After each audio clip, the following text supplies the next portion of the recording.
তো হলো ছেলেদের শরীর দেখানো, আর কত দেখাবি? নিজের স্বামীর জন্য কিছু জমা রাখ। কথাটা শুনেই চমকে পেছনে তাকালাম, তাকিয়ে দেখলাম রিফাত ভাইয়া। কি বলছো কি এসব ভাইয়া? কি বলছি বুঝতে পারিসনি?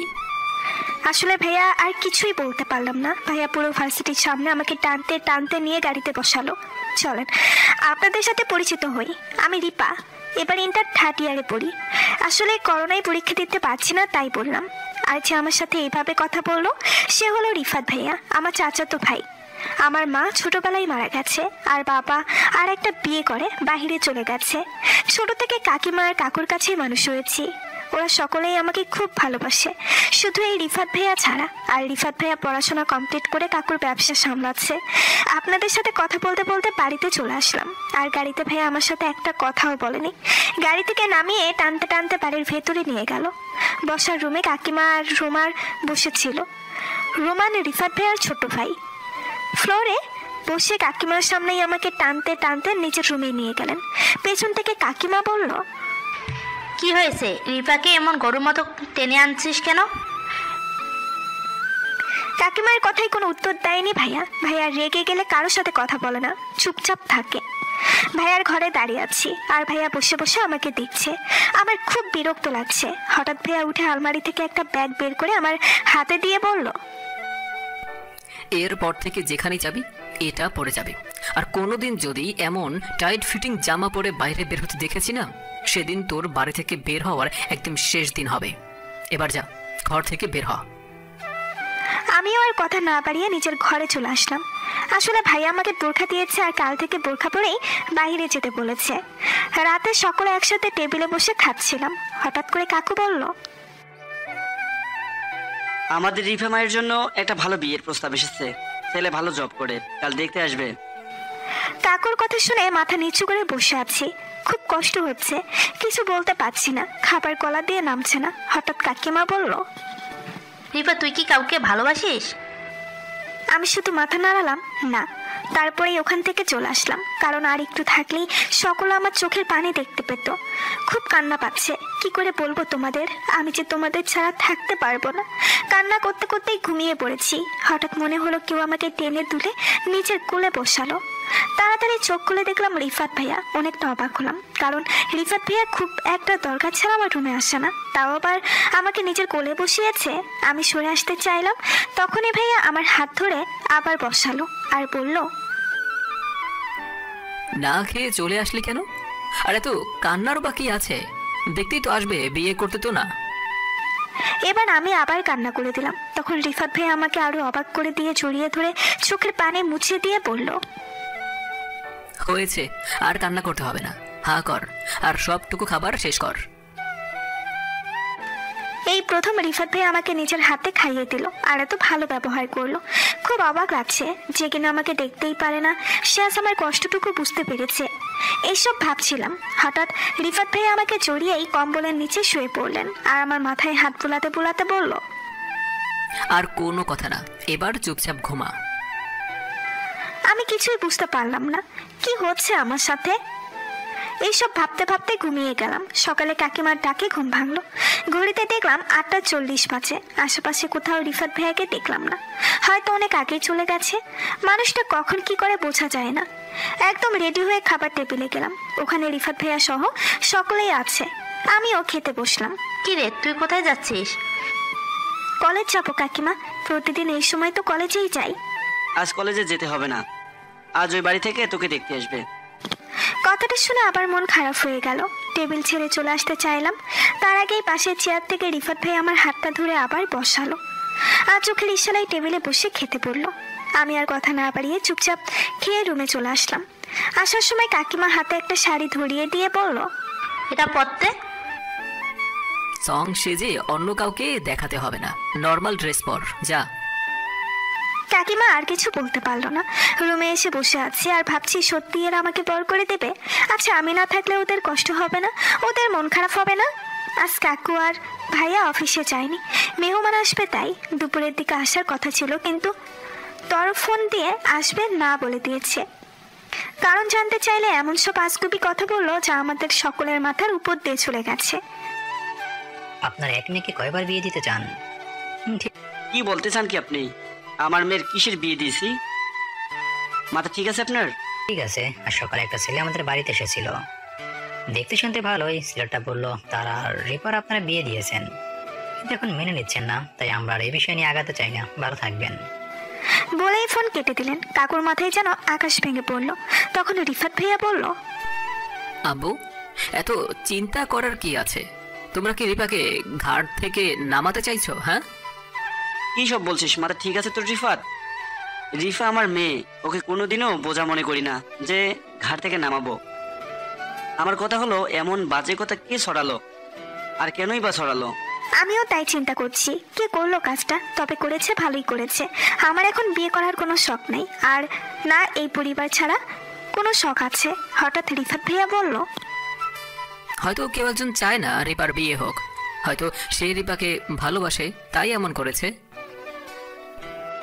রিফাকে ভালোবেসে সেটা তো আমাদের একবার বলতে পারতো, আমরা দেখতাম।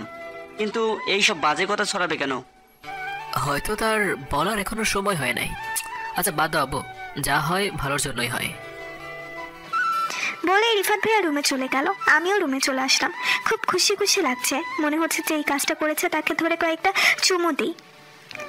ইস, আজ তার জন্য আমি বেঁচে গেলাম। বিকেলে ছাদে গিয়ে দেখি রিফাত ভাইয়া দাঁড়িয়ে আছে। পরিবেশটা খুব সুন্দর, হালকা বাতাস, কালো মেঘ, খুব সুন্দর। আমি আবার নিচে নেমে আসলাম। এসে দুটো কফি করে নিয়ে গেলাম। রিফাত ভাইয়ার সামনে কফির মগটা ধরলাম। রিফাত ভাইয়া কোনো কথা না বলে কফির মগটা নিয়ে খেতে শুরু করলো। দুজনেই চুপ। হঠাৎ রিফাত ভাইয়া বলল, কিরে, আজ মনে হচ্ছে খুব খুশি তুই? আজ আমি খুব খুশি, কারণ আমাকে কেউ দেখতে আসেনি। কেন বিয়ে করতে চাস না? কাউকে কি ভালোবাসিস? কথাটা শুনেই ভাইয়ার দিকে তাকালাম, কারণ কোনোদিনও ভাইয়া আমার সাথে এইভাবে কথা বলেনি। আমার ভাবনার মাঝে ভাইয়া আবার বলল, কিরে, কাউকে ভালোবাসিস? না ভাইয়া, কাউকে ভালোবাসি না। তাহলে বিয়ে করতে চাস না কেন? আসলে ভাইয়া, আমি এই পরিবারটাকে ছাড়তে চাই না, আর ছেড়ে থাকতেও পারবো না। মা যখন মারা যায়, বাবাও ছেড়ে চলে গেল তখন। তারপর থেকে কাকু কাকিমা নিজের মেয়ের মতো নিজেদের বুকে আগলে রেখেছে। তাদের ছাড়া যে থাকতে পারবো না। কথাগুলো বলতেই চোখ দিয়ে পানি পড়তে শুরু করলো। রিফাত ভাই আমার দুই বাহু ধরে তার দিকে ঘুরিয়ে চোখের পানি মুছে দিয়ে বলল, আর কান্না করতে হবে না, তোকে কোথাও যেতে হবে না। তুই সারা জীবন আমাদের বকেই থাকবি, আমার বাবা মার রাজকন্যা হয়ে, আর রোমানের বেস্ট ফ্রেন্ড হয়ে, আর আমার ঝগড়া করার মানুষ হয়ে। বলে আর এক মিনিটও দাঁড়ালেন না, ছাদ থেকে চলে গেলেন। আমি তার কথার আগা মাথা কিছুই বুঝতে পারলাম না। রিফাত ভাইয়ের ব্যবহার কিছুদিন হলো কেমন পরিবর্তন লাগছে। সকালে নাস্তা করে কলেজে চলে এলাম। আজ বোরখা পরে এসেছি, এটা নিয়ে আমার ফ্রেন্ডরা অনেক হাসাহাসি করছে। ক্লাস করে বাড়িতে যাবার উদ্দেশ্যে বের হতেই দেখি রিফাত ভাইয়া বাইক নিয়ে দাঁড়িয়ে আছে। আমি কাছে যেতেই বলল, বাইকে ওঠ। আমি আর কথা না বাড়িয়ে চুপচাপ বাইকে উঠলাম। একটু পরে দেখি ভাইয়া বাড়িতে না গিয়ে উল্টো পথে যাচ্ছে। ভাইয়া, এটা তো বাড়ির রাস্তা না, আমরা কোথায় যাচ্ছি? মা বাবা সকালে মামা বাড়িতে গিয়েছে, আর আমাকে বলেছে তোকে নিয়ে যেতে, আর তোকে কিছু মার্কেট করে দিতে। কাল রিমার বিয়ে। কথাটা শুনেই আমার মনটা খারাপ হয়ে গেল, কারণ ও বাড়ির মামা ছাড়া আমাকে কেউ দেখতে পারে না। এটা নিয়ে অনেক ঝামেলা হয়েছে এর আগে। রিফাত ভাইয়া হয়তো আমার মনের কথাটা বুঝতে পেরেছে, তাই বলল, এত চিন্তা করতে হবে না, ও বাড়ির কারো কথা কানে নিবি না, ঠিক আছে? তাহলেই তো হলো। আর সব সময় আমার সাথে থাকবি, ঠিক আছে? রিফাত ভাই আমাকে অনেকগুলো ড্রেস কিনে দিয়েছে। তারপরে আমরা মামাদের বাড়িতে গেলাম। গিয়ে মামাকে সালাম দিলাম। মামার সাথে কথা বলার মাঝে মামি চলে এসে বলল, রিফাত, এই ঝামেলাটা তোরা সব জায়গাতে নিয়ে আসিস কেন? কেন, আমি ওকে খুব জ্বালাচ্ছি তোমাকে? তাহলে বলো, আমি ওকে নিয়ে চলে যাই। মামি আর কিছু না বলে ওখান থেকে চলে গেল, আর রিফাত ভাই আমাকে নিয়ে কাকিমার রুমে দিয়ে আসলো। রিফা মা, আজ রিমির গায়ে হলুদ, তাড়াতাড়ি রেডি হয়ে নে, ওকে? ঠিক আছে কাকিমা, বলেই ফ্রেশ হতে চলে গেলাম। সন্ধ্যায় রিফাত ভাইয়ের কিনে দেওয়া হলুদ গাউন পরে হালকা সাজলাম। এমন সময় কাকু রুমে আসলো। বাহ, আমার মেয়েটাকে তো এইটুকু সাজেই ভুরপুরের মতো লাগছে। আমি কাকুকে জড়িয়ে ধরে বললাম, ধন্যবাদ কাকু। বাইরে এসে দেখি অনেক মানুষ, মেয়েরা সকলে হলুদ শাড়ি পরেছে আর খুব সেজেছে, আর ছেলে কাঁচা হলুদ পাঞ্জাবি পরেছে। হঠাৎ রিফাত ভাইয়ার দিকে চোখ গেল। ভাইয়াকে দেখে মনে হচ্ছে কাঁচা হলুদ পাঞ্জাবিটা যেন শুধু তার জন্যই, এত কিউট লাগছে ওকে। একটু পরে একে একে সকলে রিমি আপুকে হলুদ মাখিয়ে দিল।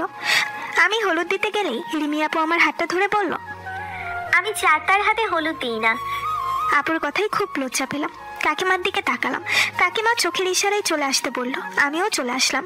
সবশেষে মামি রিফাত ভাইয়াকে বলল, কি রে রিফাত, ওখানে বসে আছিস কেন?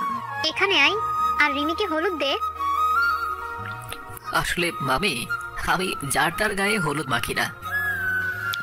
বলেই চলে গেল। সকলেই তা চলে যাওয়ার দিকে চেয়ে আছে, আর কাকিমা কাকু মুসকে মুসকে হাসছে, হয়তো তারা খুশি হয়েছে।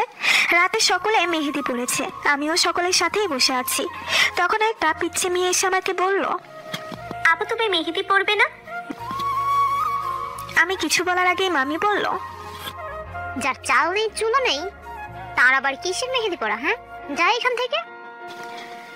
আমি কিছু না বলেই কাকিমার রুমে চলে আসলাম। কাকুর সাথে কিছুক্ষণ গল্প করে খাওয়া দাওয়া করে রিমি আপুর রুমে গেলাম ঘুমাতে, কারণ এ বাড়িতে 5টা রুম। একটাতে কাকিমা কাকু, একটাতে মামা মামি, একটাতে বড়রা, আর রিমি আপুর রুমে ছোটরা, আর বাকি একটা রুমে রিফাত ভাইয়া। রিফাত ভাইয়া ওর রুমে কারোর সাথে শেয়ার করে না। রিমি আপুর রুমে যেতে আমাকে যা নয় তাই বলে বের করে দিল। রাতও অনেক হয়েছে, তাই মন খারাপ করে সাথে চলে আসলাম, কারণ সকলেই ঘুমিয়ে পড়েছে। সাথের এক কোণে দাঁড়িয়ে ভাবছি, যার বাবা মা নেই তার হয়তো পৃথিবীতে কোনো দাম নেই। এ বাড়িতে থাকতে আমার একটুও ভালো লাগছে না, কিন্তু কিছু বলতেও পারছি না। হঠাৎ কেউ একজন পেছন থেকে আমাকে কোলে তুলে নিল। খুব ভয় পেয়ে তার দিকে তাকাতেই দেখলাম রিফাত ভাইয়া। আমি বুঝতে পারি না এই মানুষটা কি চাই। এই মরিচের গুঁড়োতে এই পানি। আমাকে দোলনাতে বসিয়ে দিয়ে আমার পাশে বসে বললেন, কি হয়েছে, এখনো ঘুম আসনি কেন? আমি মাথা নিচু করে নিলাম, কারণ কি বললো যে রিমি আপু আমাকে রুমে ঢুকতে দেয়নি। বলতে হবে না, বুঝতে পারছি। এবার হাতটা দে। আমি হা করে তার দিকে তাকিয়ে আছি। আমার হাত দিয়ে উনি কি করবে? আমার ভাবনার মাঝে ভাইয়া আমার হাতটা নিয়ে মেহেদি পরানো শুরু করলো। মেহেদি পরানো দেখে আমার চোখ দুটো আপনা আপনি বড় হয়ে গেল। এত সুন্দর করে মেহেদি পরিয়ে দিল। তারপরে আমাকে কিছু বলতে না দিয়েই আমাকে কোলে তুলে নিয়ে হাঁটা শুরু করলো। একটু পরে রিফাত ভাইয়া রুমে নিয়ে খাটে বসালেন, বসিয়ে বললেন, তুই ঘুমিয়ে পড়। আমি অবাক হয়ে মাথা নিচু করে বললাম, ভাইয়া আমি এখানে ঘুমালে তুমি কোথায় ঘুমাবে? আর তাছাড়া এখানে ঘুমালে লোকে খারাপ বলবে। আমার কথাটা মনে হয় ভাইয়ার পছন্দ হয়নি, তাই আমাকে একটা ধমক দিয়ে ঘুমাতে বললেন আর নিজে সোফায় শুয়ে পড়লেন। সকালে ঘুম থেকে উঠে দেখি ভাইয়া আমার আগেই উঠে পড়েছে, তাই আমিও উঠে বাইরের পরিস্থিতি দেখে ধীরে ধীরে কাকিমার রুমে গিয়ে ফ্রেশ হয়ে নিলাম। হালকা নাস্তা করে বাইরে গেলাম, যেখানে স্টেজ সাজানো হচ্ছে। সকলেই কাজে ব্যস্ত। মামার একমাত্র মেয়ে, তাই কোনো কিছুতেই কমতি রাখছে না। হঠাৎ কোথা থেকে একটা ছেলে এসে বলল, হাই, আমি রিয়াদ, রিমির খালাতো ভাই। হাই, আমি রিপা, রিফাত ভাইয়া চাচাতো বোন। ও, তো কেমন আছো? জি ভালো, আপনি? ভালো। ও হ্যাঁ, তোমাকে কাল খুব সুন্দর লাগছিল, আর এখন নর্মাল ড্রেসও তোমাকে খুব সুন্দর লাগছে। ধন্যবাদ বলেই তাকে কিছু বলার সুযোগ না দিয়ে ওখান থেকে চলে আসলাম। কি রে মা, তোর হলো কি? করে বললাম সকলে পার্লারে গেল, তুইও যা, আমার কথা তো কানেই নিবি না। উফ কাকিমা, এই দেখো আমি রেডি। আমার মেয়েটাকে খুব সুন্দর লাগছে, আমার মেয়েটা দেখি একাই 100। বলেই চলে গেল। আমিও চলে গেলাম কাকিমার পিছু পিছু। হঠাৎ রিফাত ভাই আমার হাত ধরে টানতে টানতে রুমে নিয়ে এসে দরজা বন্ধ করে দিয়ে আমাকে খাটের উপরে বসিয়ে আমার পাশে বসে কোনো কথা না বলেই আমার মাথা 2 হাত দিয়ে ধরে কাছে নিয়ে ঠোঁট ডুবিয়ে দিলেন। হঠাৎ এমন হয় সবকিছু আমার কাছে বাসি তরকারির মতো লাগছিল, মানে এলোমেলো লাগছিল। একটু পরে আমাকে ছেড়ে দিয়ে কোপা করা চুলগুলো খুলে দিয়ে চলে গেল, আর যাওয়ার আগে বলে গেল, চুলগুলো খোলাই থাক আর ঠোঁটের লিপস্টিক মুছে ফেল, নইলে এখন যেটা হলো সেটা বারবার হবে। আমি এখনো সে ভাবেই বসে আছি। ভাই কেন আমার সাথে এমন করে? কখনো মেঘ তো কখনো বৃষ্টি, আবার কখনো 7 রং তো কখনো কালো রং। একটু পরে বাইরে চলে গেলাম। বরযাত্রী চলে এসেছে, বাড়িতে অনেক মানুষ। খাওয়া দাওয়া শেষ, এবার বিয়ে পড়ানো শুরু করলো। খুব মজার ব্যাপার হলো রিমি আপু খুব হাসি খুশি ভাবে কবুল বলে দিয়েছে। আমি এক কোণে দাঁড়িয়ে আছি। হঠাৎ কোথা থেকে একটা ছেলে এসে আমার কোমরে হাত রেখে আমাকে বলল, You are looking so hot, baby. আমি কোনো কিছু না ভেবেই ঘুরে উঠে লোকটার গালে সজোরে একটা থাপ্পড় মেরে দিলাম। স্টেজের সব মানুষ এখন আমাদের দিকে তাকিয়ে ভাবছে কি হলো। কোথা থেকে রিফাত ভাইয়া দৌড়ে এসে বলল, কি হয়েছে রিপা? আমি রিফাত ভাইয়াকে দেখেই তাকে জড়িয়ে ধরে কান্না করে দিলাম। কাকু কাকিমা এসে বলল, কি হয়েছে? আমি কাকিমাকে জড়িয়ে ধরে সব বললাম। সাথে সাথে রিফাত ভাইয়া লোকটাকে মারতে শুরু করলো। তখন মামু মামি সকলে এসে রিফাত ভাইয়াকে থামালো। মামি, রিমি আপু সকলেই আমাকে দোষ দিচ্ছে। রিমি আপু বলল, বিড়ালের সামনে মাছ রাখলে সে তো নজর দেবেই। আমার চরিত্রের নাকি দোষ আছে। তখন এই রিফাত ভাইয়া চিৎকার করে বলল, অনেক বলে ফেলেছো মামি, আর বলো না, তাহলে কিন্তু আমিও ভুলে যাব তুমি আমার মামি হও। আর হ্যাঁ রিমি, তোকে বলছি, নিজেকে বিড়াল মনে করিস ঠিক আছে, বাট নিজের মতো আর কাউকে মনে করিস না। বলেই আমার হাত ধরে হাঁটা শুরু করলো। আর কাকিমা বলল, আম্মু, আমি রিপাকে নিয়ে বাড়ি চলে গেলাম, তোমরা আসো। বলেই আমাকে নিয়ে চলে আসলো। বাড়িতে এসে নিজের রুমে চলে এসে কান্না করছিলাম। বাইরে বৃষ্টি হচ্ছিল। কাকু ফোন দিয়ে বলেছে আজ আসতে পারবে না, খুব ক্লান্ত লাগছে, তাই গোসল করে রান্না করতে গেলাম। কি রান্না করিস? পেছনে ঘুরে দেখি রিফাত ভাইয়া, ছোট মাছ, আলু ভাজি আর ভাত। ও, এখনো মন খারাপ করে আছিস? আচ্ছা দেখ, যে যেমন সে তো অন্যদেরকেও তেমনই ভাববে, তাই না? এইসব নিয়ে আর চিন্তা করিস না। আমাকে এক কাপ কফি দিবি? ভাইয়াকে কফি বানিয়ে দিয়ে আমি রান্নায় মন দিলাম। ভাইয়া আমার পাশেই দাঁড়িয়েছিল, কারণ ভাইয়া জানে আমি বিদ্যুৎ চমকালে ভয় পাই। আর বেশিরভাগ সময় বৃষ্টি হলে কাকু ভাইয়ার কাছে থাকে, আর আমি কাকিমার বুকের মাঝে থাকি। রান্না শেষ হতেই 8:30 বেজে গেল। তারপর দুজনে খাওয়া দাওয়া করে আমি রুমে চলে আসলাম। ভাইয়াও আমার পিছু পিছু এসে বলল, বই নিয়ে আমার রুমে আয়, আমার রুমে বসে পড়বি। আমিও আর কথা না পারিয়ে ভাইয়ার রুমে চলে গেলাম। 11টার দিকে ভাইয়াকে বললাম রুমে যাব। ভাইয়া বলল, এখানেই খাটে শুয়ে পড়। আর তুমি? এই ঘরে তো ছোট সোফা, শুতে পারবো না, আমি এখানেই বসে ঘুমাবো, তুই ঘুমা। আমি তো একা ঘুমাতে পারবো না বৃষ্টির জন্য, তাই বাধ্য হয়ে ভাইয়াকে বললাম, ভাইয়া তোমার খাটটা অনেক বড়, আমি এই পাশে শুয়ে পড়ছি, তুমি ওই পাশে শুয়ে পড়ো। ভাইয়া যেন এই কথারই অপেক্ষায় ছিল। আমার বলতে যতটা না দেরি হয়েছে, ভাইয়ার খাটে এসে শুয়ে পড়তেও এত সময় লাগে না। রাতে খুব জোরে জোরে বিদ্যুৎ চমকাচ্ছে, খুব ভয় করছে। কাকিমাকে খুব মিস করছি। এখন কাকিমা থাকলে আমি তার বুকের মাঝে চলে যেতাম। হঠাৎ রিফাত ভাই আমাকে টেনে ওর বুকের সাথে মিশিয়ে নিল। আমি কিছুই বলতে পারছিলাম না, বরফের মতো চুপসে আছি। নিঃশ্বাসটাও যেন নিতে ভুলে গেছি। রিফাত ভাইয়ের কথাই আমার ধ্যান ভাঙলো। কিরে, নিঃশ্বাসটা ফেল, নইলে তোর মৃত্যুর জন্য আব্বু আম্মু আমাকে জেলে পাঠাবে। ভাইয়ের কথাই খুব লজ্জা পেলাম। চুপচাপ আর বুক থেকে সরে আসতে চাইলেও ও আমাকে আরো শক্ত করে জড়িয়ে ধরে বলল, বিশ্বাস রাখতে পারিস, খারাপ কিছু করব না। আমি জানি তুই ভয় পাচ্ছিস, আর আমি জানি তুই ভয় পেলে আম্মুর বুকের মাঝে শুয়ে থাকিস। এখন তো আম্মু নেই, তাই না হয় আমার বুকেই শুয়ে থাক। আমি আর কোনো কথা বললাম না, চুপচাপ ভাইয়ার বুকে শুয়ে আছি। হঠাৎ ভাইয়া বলল, জানিস রিপা, তোর পাশে আমি কাউকে দেখতে পারি না। তুই যখন কোনো ছেলের সাথে হাসতে হাসতে কথা বলিস, তখন আবার নিঃশ্বাস নিতেও কষ্ট হয়। তোর মনে আছে ক্লাস 8-এ একটা ছেলে তোকে চিঠি দিয়েছিল? ওই ছেলে যখন তোর সাথে মিশতো, কথা বলতো, তখন আমার খুব কষ্ট হয়। তাই নিজের কষ্টটা দূর করতে কিছুদিন বন্ধুর বাড়িতে চলে গিয়েছিলাম। কিন্তু 2 দিন থাকার পরে বুঝতে পারি তোকে ছাড়া আমি থাকতে পারবো না, তোকে না দেখেও আমি থাকতে পারবো না। তাই পরের দিন বাড়িতে এসে ওই ছেলেটাকে আগে এই এলাকা থেকে তাড়াই। তারপর থেকে তোর কাছে কাউকে আসতে দিইনি। জানিস, তোর অনেকগুলো বিয়ে আসছিল আমার কাছে, আমি তাদের বাড়ি পর্যন্ত আসতে দেইনি। আর এইগুলোকে তুই কি বলবি আমি জানি না, তবে আমি বলবো আমি তোকে ছাড়া থাকতে পারবো না। সারা জীবন তোকে আমার পাশে চাই। দেখ, ভালোবাসার কথা কিভাবে বলতে হয় আমি জানি না, কিন্তু আজ এত কিছু হয়ে গিয়েছে যে আমার মনে হচ্ছে তোকে এখন এইসব না বললে আমি তোকে সারা জীবনের জন্য হারিয়ে ফেলবো। এতক্ষণ আমি ভাইয়ের কথাগুলো মন দিয়ে শুনছিলাম। হঠাৎ ভাইয়াকে বললাম, তার মানে সেদিন কাকুর বন্ধু বাসায় গিয়ে তুমি বলেছো আমি তোমার বউ? কি করব বল, আব্বু যেমন করছিল যেন সেই দিয়েই তোর বিয়ে দিয়ে দেই। আমি আর কিছু বলতে পারছিলাম না, কেমন একটা লাগছিল। তাই ভাইয়ার বুক থেকে সরে আসতে চাইলাম। তখন ভাইয়া আরো শক্ত করে জড়িয়ে ধরে বলল, দেখ রিপা, আমি তোকে জোর করব না আমাকে ভালোবাসতে, কিন্তু আমি তোকে অন্য কারো হতেও দেব না। আর আমার মুখ থেকে সরে যাওয়ার চেষ্টাও করিস না, খুব খারাপ হবে বলে দিলাম। আমিও আর কিছু বললাম না। মনে মনে ভাবছি আমার বান্ধবীরাও প্রেম করে, ওদের কাছে শুনেছি ওদের বয়ফ্রেন্ড ওদের গোলাপ দিয়ে প্রপোজ করেছে, আর ভাইয়া এটা কি করলো, প্রপোজ করলো নাকি ওর কাছে থাকার জন্য ট্রেট দিল। এইসব ভাবতে ভাবতেই ঘুমিয়ে পড়লাম। সকালে ঘুম থেকে উঠে দেখি রিফাত ভাইয়া নেই, তাই উঠে আমার রুমে গিয়ে ফ্রেশ হয়ে নিলাম। রান্নাঘরে গিয়ে দেখি রিফাত ভাইয়া রান্না করছে। আমাকে দেখেই বলল, ঘুম ভাঙলো তাহলে তোর? আচ্ছা, এত ঘুমাস কি করে বলতো? সারা রাত নাক ডেকে ঘুমালি, আমাকে ঘুমাতেও দিলি না।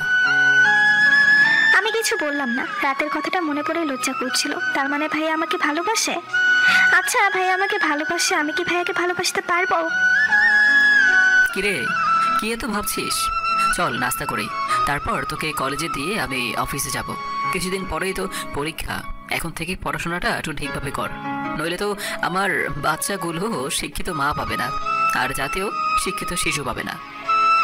ভাইয়া এমন কথাই আমার মাটির নিচে চলে যেতে ইচ্ছে করছে। কলেজে বসে আছি, ক্লাস করতে ইচ্ছে করছে না, ক্লাসে মনটাকে বসাতেই পারছি না। মনটা তো রিফাত ভাইয়ার বলা কথাগুলোতেই পড়ে আছে। কি রে, কি এত ভাবছিস? কিছু না রে, রাস্তা দিয়ে হাঁটছি, উদ্দেশ্যে বাড়িতে যাব। হাঁটতে হাঁটতে কখন যে রাস্তার মাঝে চলে আসছি বুঝতেই পারিনি। হঠাৎ কেউ একজন আমাকে ধাক্কা দিয়ে দূরে ফেলে দিল। কপালে একটু কেটে গেছে। কপালে হাত দিয়ে রাস্তার দিকে তাকাতেই দেখলাম অনেক লোকের ভিড় ঠেলে ওখানে গিয়ে দেখি রিফাত ভাইয়া রাস্তায় পড়ে আছে, মাথা দিয়ে রক্ত পড়ছে। রিফাত ভাইয়া? চোখ মেলে তাকিয়ে দেখি আমি হসপিটালের বেডে শুয়ে আছি। পাশে তাকাতেই দেখলাম রিফাত ভাইয়া শুয়ে আছে। ভাইয়ার মাথায় হাত দিতেই চোখ খুলে আমার দিকে তাকালো, মুচকে একটা হাসি দিয়ে বলল, কিরে, হাত পা ভাঙলো আমার, আর পুরো একদিন বেডে ঘুমালি তুই?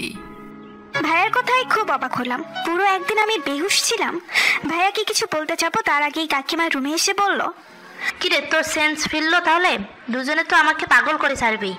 তারপরে কাকিমার কাছে জানতে পারলাম রাস্তা দিয়ে হাঁটার সময় পেছন থেকে একটা গাড়ি এসে আমাকে ধাক্কা দিচ্ছিল। তখনই রিফাত ভাইয়া এসে আমাকে সরিয়ে দেয়, আর গাড়িটার সাথে ভাইয়া বাড়ি গিয়ে রাস্তায় পড়ে যায়। কথাটা শুনে খুব খারাপ লাগছিল। আমার জন্য ভাইয়ার আজ এই অবস্থা। কাকিমা আমাদের দুজনকে খাইয়ে দিয়ে চলে গেল, আর যাওয়ার আগে বলে গেল একটু পরেই ভাইয়াকে বাড়িতে নিয়ে যাওয়া হবে। আমি ভাইয়ার পাশে বসে আছি।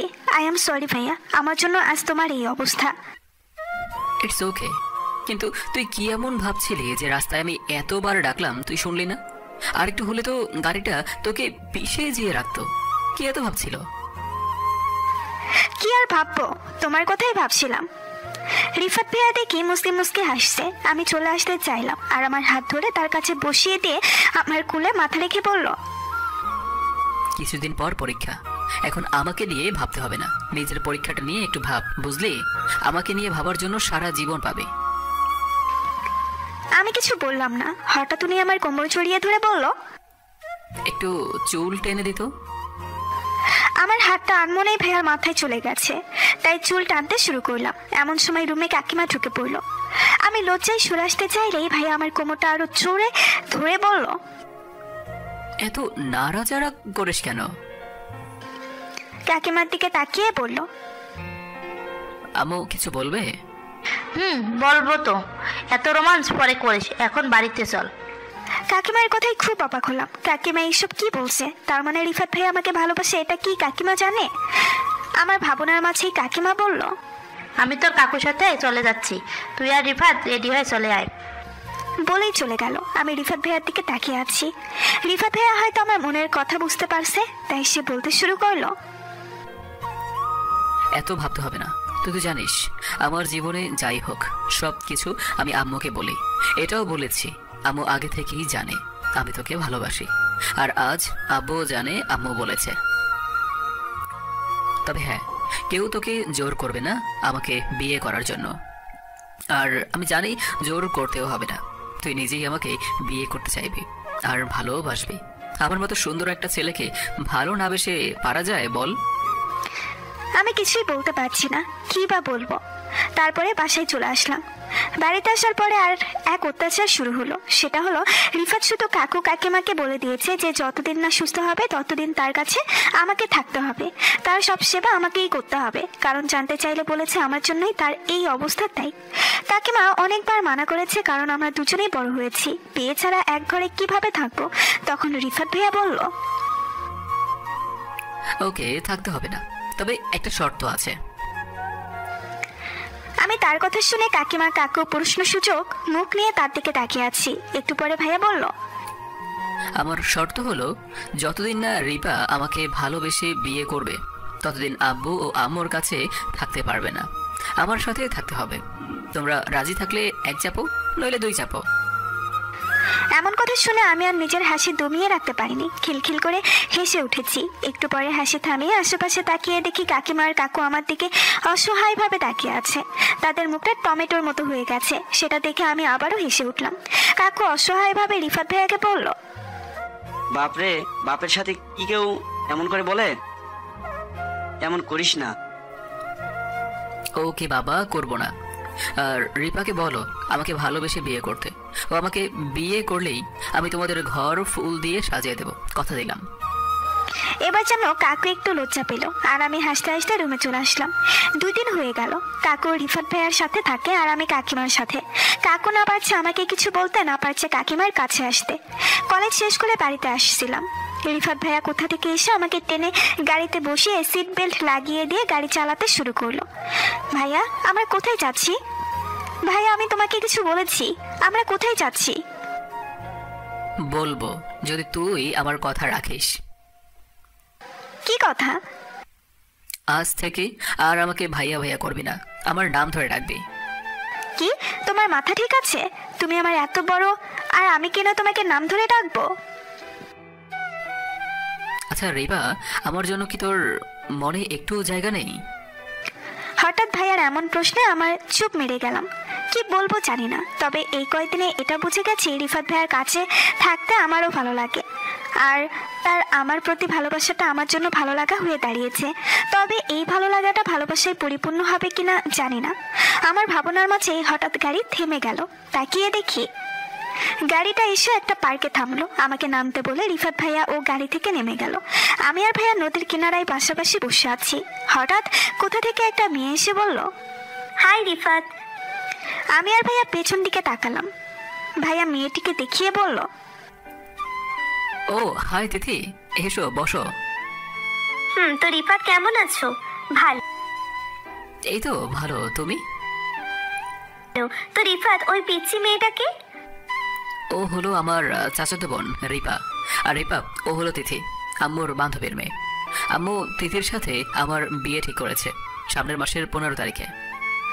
ভাইয়ার এমন কথা বলবে আমি কল্পনাতেও ভাবিনি। কখন যে চোখ থেকে পানি গড়িয়ে গালে পড়েছে বুঝতেই পারিনি।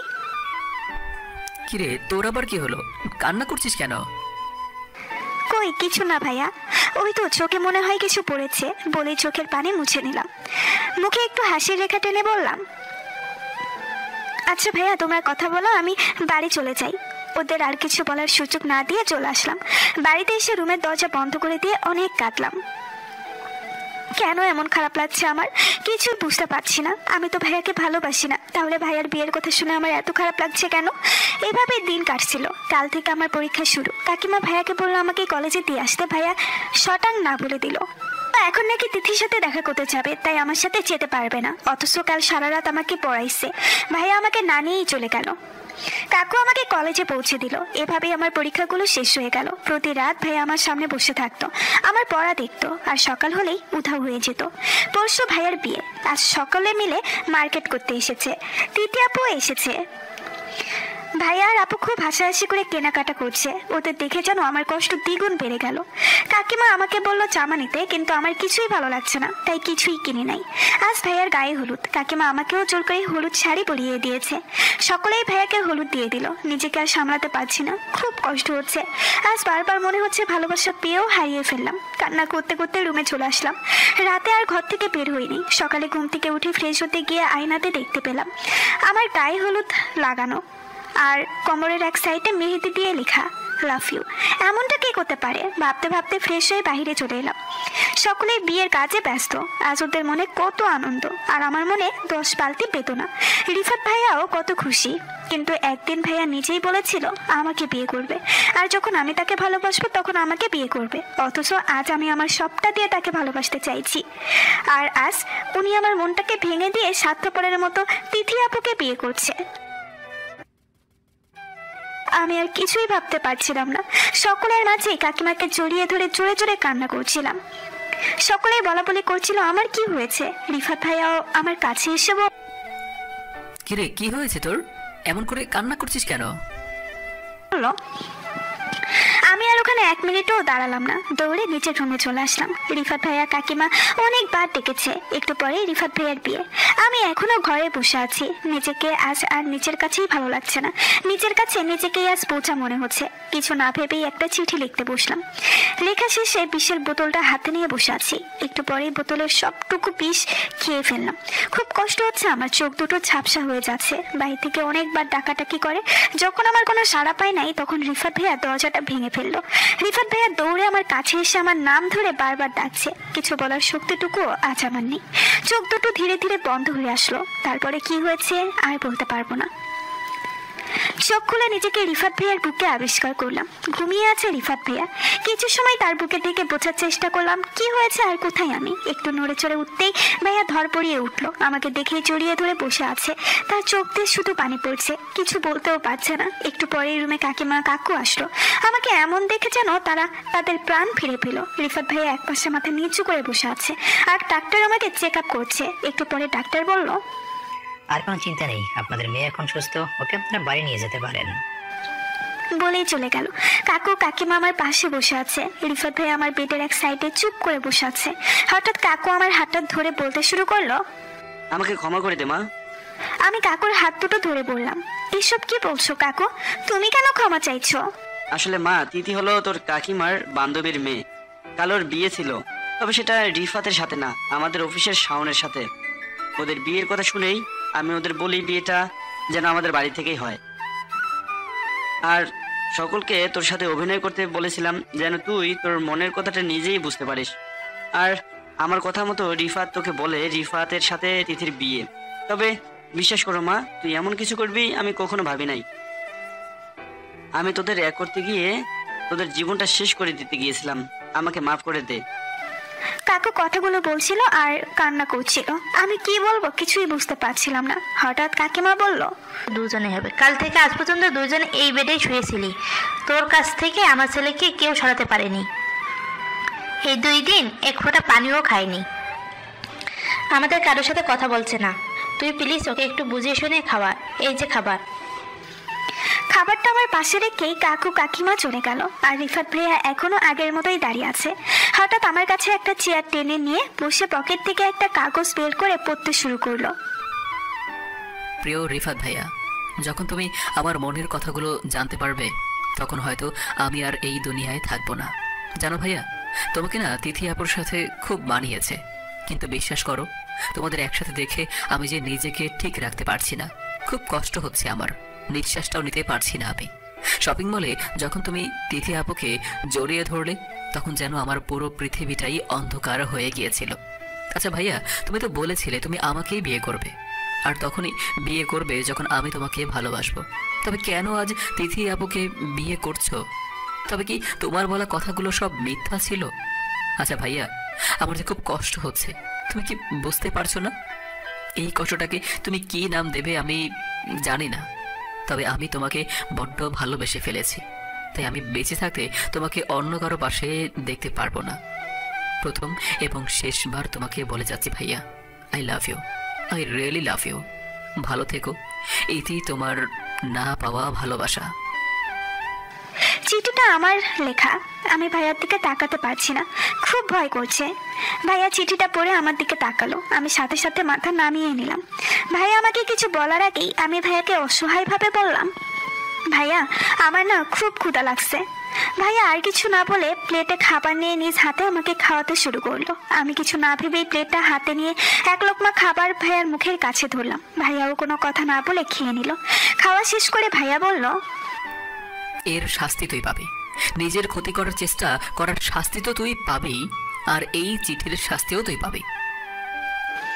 বলেই চলে গেল আর আমি ভয়ে চুপসে গেলাম। একটু পরে কাকিমা এসে আমাকে চেঞ্জ করে দিয়ে গেল, আর একটু পরে ভাইয়া রুমে এসে কোনো কথা না বলে আমাকে কোলে নিয়ে হাঁটা শুরু করলো। হসপিটালের অনেকেই আমাকে দেখে হাসছে, খুব লজ্জা লাগছে। আর ভাইয়া যেন কোনো দিকেই খেয়াল নেই, আমাকে কোলে নিয়ে গাড়িতে বসিয়ে দিল। বাড়িতে এসে আমাকে আমার রুমে যেতে না দিয়ে ভাইয়া রুমে নিয়ে গেল আর কাকিমাকে ডেকে বলল, বিকেলে যেন কাজই বাড়িতে চলে আসে, না আসলে কি করব তুমি তো তা জানোই আশা করি। বিকেলে শুয়ে আছি, কোথা থেকে আমার বান্ধবী নিরূপা এসে কিছু না বলেই আমার হাতে একটা নীল রঙের শাড়ি ধরিয়ে দিয়ে বলল, এটা পরে 5 মিনিটের মধ্যে নিচে চলে আয়, নইলে রিফাত ভাইয়া তোর কপালে শনি ডেকে আনবে। বলেই চলে গেল। কিছুই বুঝতে পারলাম না। একটু পরে শাড়িটা পরে নিচে চলে গেলাম। নিচে গিয়ে আমাদের কিছু কাজিনদের দেখতে পেলাম। বুঝতে পারছি না কি হচ্ছে। কাকিমা আমাকে টেনে রিফাত ভাইয়ের পাশে বসিয়ে দিল।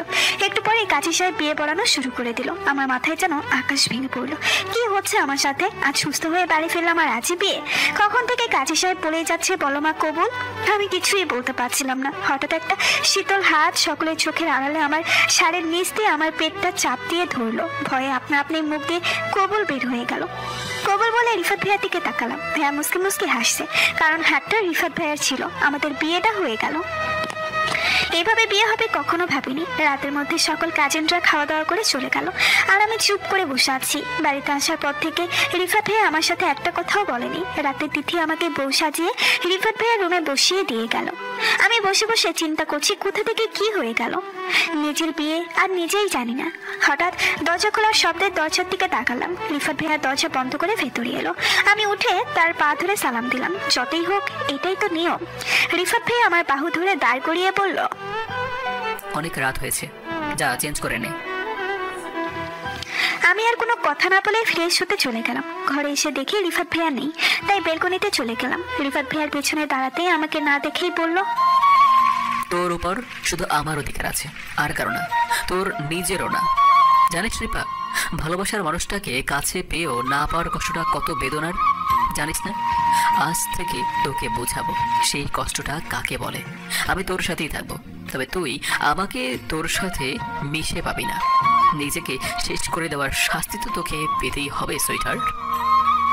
বলেই আমার দিকে ঘুরে তাকিয়ে আমাকে কিছু বলতে না দিয়ে আমাকে কোলে তুলে নিয়ে রুমে চলে আসলো। আমাকে খাটে শুয়ে দিয়ে নিজেই আমার উপর শুয়ে পড়ে নিজের সবটুকু ভর ছেড়ে দিল। কতক্ষণ আমার দিকে চেয়ে থেকে আমার ঠোঁটে নিজের ঠোঁটটা ডুবিয়ে দিল। দুইজন কতক্ষণ ধরে এমন ছিলাম জানি না। আমার সারা মুখে পাগলের মতো চুমু দিচ্ছিল। গলায় মুখ ডুবিয়ে দিয়ে বলল, এবার তুই বুঝবি কাছে এসেও না আসার যন্ত্রণা কতটুকু। বলেই বুকে জড়িয়ে নিয়ে ঘুমিয়ে গেল। ভাইয়ার এমন আচরণে আমি শুধু অবাক হচ্ছি। এই ভালোবাসা দেখাচ্ছে তো এই ভিলেনগিরি দেখাচ্ছে। ভাবতে ভাবতে ঘুমিয়ে গেলাম। ঘুম থেকে উঠে দেখি রিফাত ভাইয়া নেই, তাই উঠে ফ্রেশ হয়ে নিচে চলে গেলাম। নাস্তার টেবিলে হঠাৎ রিফাত ভাইয়া বলল, তো আব্বু সারপ্রাইজটা কেমন ছিল? আপু কিছুই বললো না, শুধু মুস্কি হাসলো আর বলল, তুই কি সত্যি আমাদের ছেলে নাকি বন্ধু?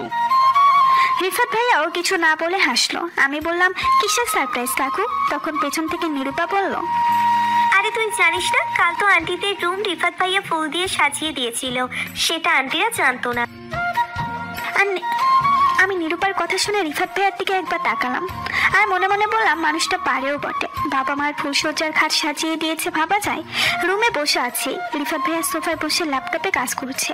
এমন সময় আমাদের এক চাচাতো ভাইয়ের বউ রুমে এসে বলল, কি গো নতুন জামাই বউ কি করো? আরে ভাবি আসেন, ভেতরে আসেন। ভাবি তুমি এসো বসো। বসবো তো, আর কাল রাতের সব কথা শুনবো। তো রিফাত সাহেব কাল রাতে কি বিড়াল মারতে পেরেছে নাকি পারেন নাই? কি যে বলেন ভাবি, বিড়াল মারার রাত তো একটাই, না মেরে থাকে কিভাবে? ভাইয়ার কথায় ভাবি হেসে উঠলো আর আমার দিকে তাকিয়ে বলল, তো কি আমি চাচি আম্মা হচ্ছি কবে? আমাকে কিছু বলতে না দিয়ে রিফাত ভাইয়া বলল, খুব তাড়াতাড়ি হবেন, চিন্তা করিয়েন না ভাবি। কে বলিস রিপা? বলেই চোখ মারলো আমাকে। বউ ভাতের অনুষ্ঠান খুব ভালোভাবেই শেষ হলো। ভাইয়া সকলের সাথে খুব হাসাহাসি ভাবে কথা বলেছে, শুধু আমার সাথেই কথা বলছে না। আমি রিফাত ভাইয়াকে ভাইয়া ডাকি, এটা নিয়ে রিফাত ভাইয়ার বন্ধুরা খুব হাসাহাসি করলো। রাতে খাওয়া দাওয়া করে যে যার মতো চলে গেল। আমি রুমে এসে ফ্রেশ হয়ে আধা শোয়া হয়ে শুয়ে আছি। একটু পরে রিফাত ভাইয়া কোথা থেকে এসে আমাকে কোলে নিয়ে হাঁটা শুরু করলো। ছাদে নিয়ে এসে আমাকে দোলনাতে বসিয়ে দিয়ে আমার কোলে মাথা রেখে চোখ বুজে শুয়ে পড়লো। আমি চুপচাপ আছি, কিছু বলতে পারছি না। একটু পরে আমার পেট থেকে শাড়িটা সরিয়ে দিয়ে পেটে স্লাইড করতে শুরু করলো। তার এমন কাজে যেন আমি স্লোলি হয়ে গেলাম। একটু সরে আসতে চাইতেই আর এক হাত দিয়ে আমার কোমরটা জড়িয়ে নিজের আরো কাছে নিয়ে আসলো। আমার পেটে একটা চুমু দিয়ে বলল, আজ থেকে যতবার ভাইয়া ডাকবি ততবার তার শাস্তি তোর এই মেদ ছাড়া পেটটা পাবে, ঠিক আছে? আমি কিছুই বলতে পারছিলাম না। আমার তখন এমন অবস্থা, ছেড়ে দেমা কেঁদে বাঁচি। একটু পরে আমাকে আবার কোলে তুলে রুমে নিয়ে এলো।